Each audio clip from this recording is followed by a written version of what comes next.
The stories are popular with Halloween almost here this year. Chad Pline wanted to see if a museum in our Ozarks life has more than just the artifacts inside. Docked on the Branson Strip, the Titanic Museum has been a must-see attraction for 2 decades. We have over 400 real Titanic artifacts that are valued at over $4 million. Jamie has worked here for 17 years. And you can see, like, third class, she survives. Her favorite area, the grand staircase. This was built using the actual paper blueprints of the real Titanic.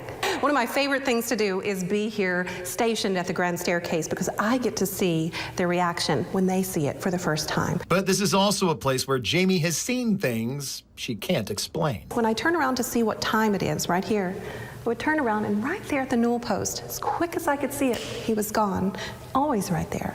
And it's in the shape of a man in a black suit with a top hat. She's just one of many employees who have seen shadows darting around the museum. I've seen them.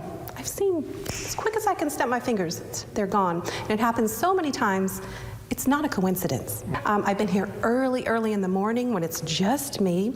I have heard my name called. I've had the bow on the back of my dress tugged. As for why this museum might be haunted, Jamie believes it has something to do with the artifacts anchored in the building. 1,522 people died on the morning of April 15th, 1912. So many of these items were found floating in the Atlantic. Some were found on the bodies drifting in the ocean. There's a wedding band that was on Mr. Isidore Straus, and that was taken from his body in the sinking field and given to his family as part of his personal effects. It's here. It's not a duplicate. It's the real one.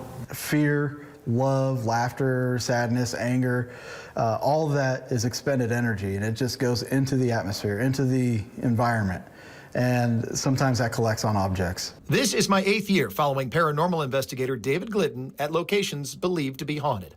The founder of 4 State Paranormal and the streaming series called Haunting History, David has been at the Titanic Museum before. We've had a lot of voices, a lot of shadow figures that we've seen with our own eyes throughout the building, and some of our equipment got messed with. It's never been anything malevolent. It's just like they just want us to know, hey, I'm here. One of the most active areas, Jamie says, is the 2nd floor, and in particular, the promenade deck. I'm going to film it with my camera. That's where David sets up some of his equipment first. Part of the maintenance crew who are cleaning at night, who refuse to go in that room. They just, they feel it in there. People that are screaming, crying in terror, they know they're going to die, or people that are just worried about their loved ones. What that left behind has obviously made an imprint throughout time. Join us next week as we turn the lights off and spend a night in the museum. I'm a little nervous, but also excited at the same time. I haven't had a personal experience yet in the 7 years we've done paranormal investigations with David, so I'm hoping to see something, but I also hope I keep my calm. Don't be afraid. What? With an Ozarks Life in Branson, I'm Chad Pline. The Branson Titanic Museum is open daily from 9 to 7, and you can rent the museum out for weddings, birthday parties, or other special events. They're always switching out artifacts and displays to keep the experience fresh. We have a link to their website under the story at KY3.com.